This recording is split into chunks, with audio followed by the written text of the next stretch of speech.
развитие, тютюневите складове се явяват представители на големите обществени сгради, наред с другите административни учреждения, областно събрание, община, милиция, наред с училищата. На фона на нискоетажния град от началото на 20 век, тютюневите складове израстват със своите внушителни, импозантни обеми и дават спецификата на градската картина. Те са представители не само на производствено-складови сгради, но тяхните инвеститори, проектанти и строители с особено усърдие са изследвали не само функционалната организация на производствения процес, но също така грижливо са оформили архитектурния образ на тези сгради. Фасадната специфика на тютюневите складове проистича от тяхната пространствено-планова схема. Това са тежки, монументални обеми, обикновенно неразчленени, но в замяна на това грижата за една пластична декорация на фасадата забелязваме повсеместно. Почти винаги те са различни. В едни от тях фасадната плоскост е третирана в духа на вертикализма, съответстващ на западния постмодерн. В други сгради гладката фасадна повърхност е декорирана пишно. Фасадната повърхност, архитектурата на тютюневите складове се отличава и с особена специфика на интериорите. Това са огромни, внушителни по размера си, единно третирани етажни пространства, които впечатляват с мощна дървена конструкция. Това са дървени греди, дървени колони, дървени покривни конструкции, образци на дърводелското майсторство. Старият Анастас Куцуглу, роден през 1854, доживял до 91. Имал е 9 деца от първата си жена, едното починало, и 3 от втората. През 1925 година архитект Димитър Попов построил за официална резиденция на семейството тази къща на Сахат Тепе. След национализацията тук беше кожният диспансер, сега е наета от частно училище. Но и тази къща отсреща е била на Куцуглу.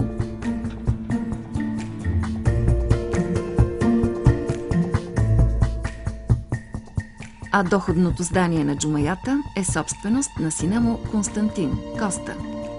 Дъщерите и най-малкият син останали в родината. Другите двама братя напуснали България.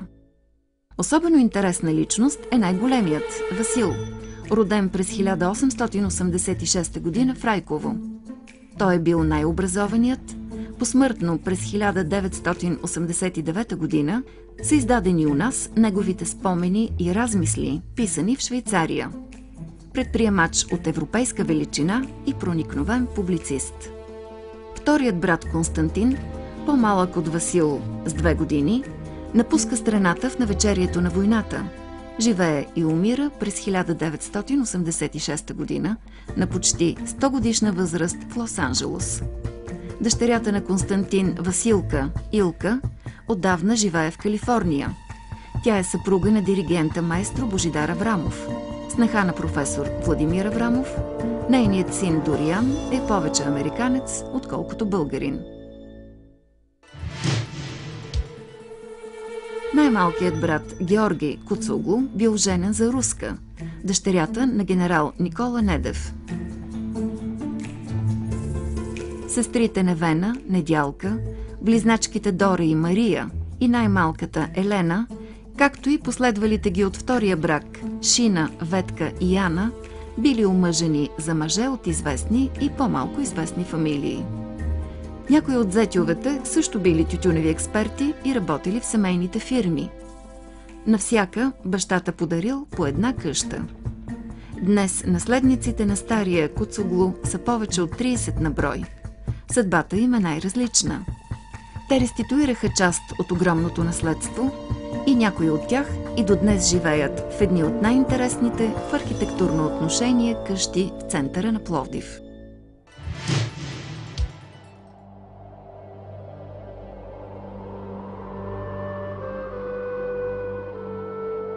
Сградите са като хората. Винаги носят нещо от тези, които са ги поръчали и платили, от архитектите, които са ги проектирали и строили, от хората, които са ги населявали и работили от тъмно до тъмно. Пропити са от техния дух.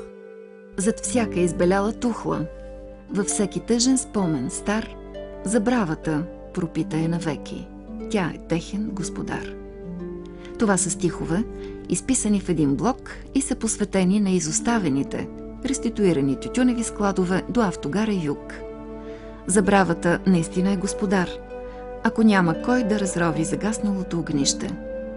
Доскоро това беше едно от най-красивите места в Пловдив, поради невероятната си атмосфера, казва авторът на блога, запустяло, мрачно, потискащо, индъстриал. От този индъстриал стари, изоставени гари и складове, французи, немци и други западноевропейци направиха прелесни места за изкуство. Опадъкът на тютюневата индустрия в Пловдив и реституцията изпразниха складовете от съдържание. Още преди 1989 година някои промениха функциите си. Продадени, купени и препродадени, други днес се връщат към нов живот. Има примери на положителна, т.е. деликатна намеса в старата архитектура, но и на желание да направиш нещо извънмерно, извън средата и мащаба на застрояване. За съжаление, днес загубваме доста от тези представители на една архитектура, на една специфична архитектура, която, така да се каже, се явява феномен за град Пловдив. Като носители на тази особена архитектура, те биха били едни интересни образци за развитие на културното строителство, на културната функция за града. Биха се превърнали в едни интересни културни центрове с цялата мощ на своите пространства. Биха могли да се превърнат в сцени, в зали изложбени, в фоета за перформанси, за едни демократично протичащи културни процеси. Ако държавата, ако общината се умее да запази част от тях и даде тази възможност, бихме се радвали на това.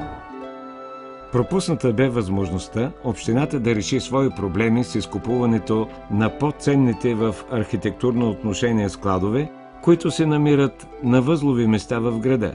Сега, приватизирани от различни частни фирми, те се превръщат в търговски и офис центрове, Capital City Center, Спорт Тотал, мебелен магазин Галеро, БАМ, сгради с различно предназначение. На времето, през 80-те години, покойният режисьор и директор Васил Апостолов искаше склада на Кудогло на улица Иван Вазов за сграда на Кукления театър. Не му го дадаха.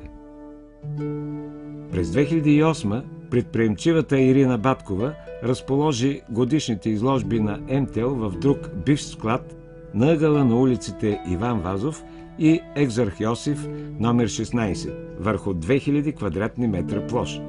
Без съмнение ще трябва да се разчита на подготвеността и културата на собствениците и в бъдеще.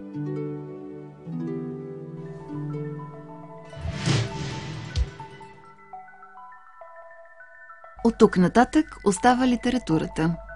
Какво казва за писателя Димитър Димов, литературният критик Светлозар Игов? Тютюневата атмосфера на Пловдив е била твърде подходящ импулс и декор на най-значителната творческа авантюра на писателя. Четете Димитър Димов. Той е познавал добре мириса на тютюна, атмосферата на тютюневия град, конфликтите и колизиите, които създавали тютюневото производство и износът на тютюн. Разказите на неговия втори баща, тютюневия експерт Руси Генев, явно са провокирали творческото въображение на писателя. През 1946 година е отпечатан във вестник Литературен фронт първият отказ от романа, озаглавен «Тютюнев склад».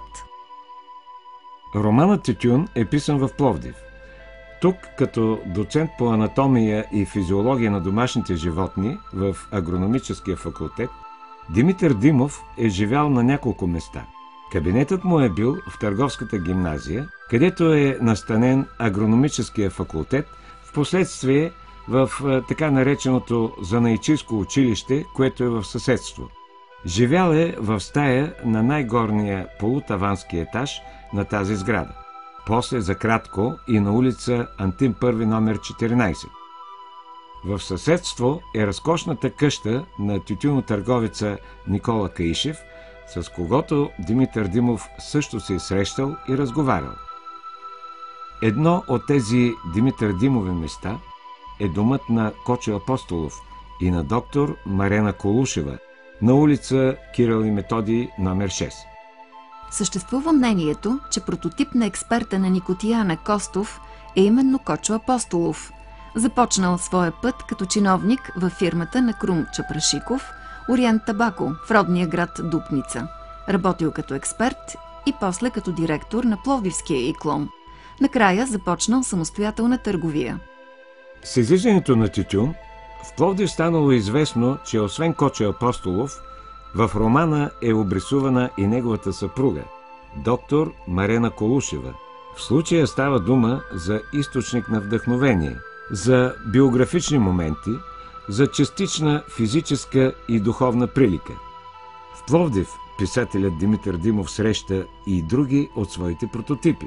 Партизанката и по-късно журналистка Жули Левиева е прототип на Варвара. Кумирът на пловдивските тютюноработници Никола Балканджиев на Шишко.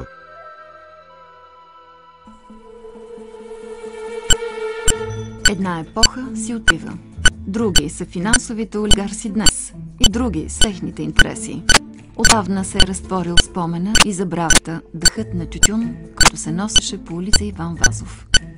След време, нагизданите в нови дрехи бивши тютюневи складове ще не помнят твърде отдалечено, че тук са живеели хора с търговски замах и вкус към бързата печалба, че тук са страдали и са се борили други хора, истинските обитатели на тези складове. А писателят Димитър Димов е пресекал съдбите им в един епичен роман в едно епично време, същата на две епохи.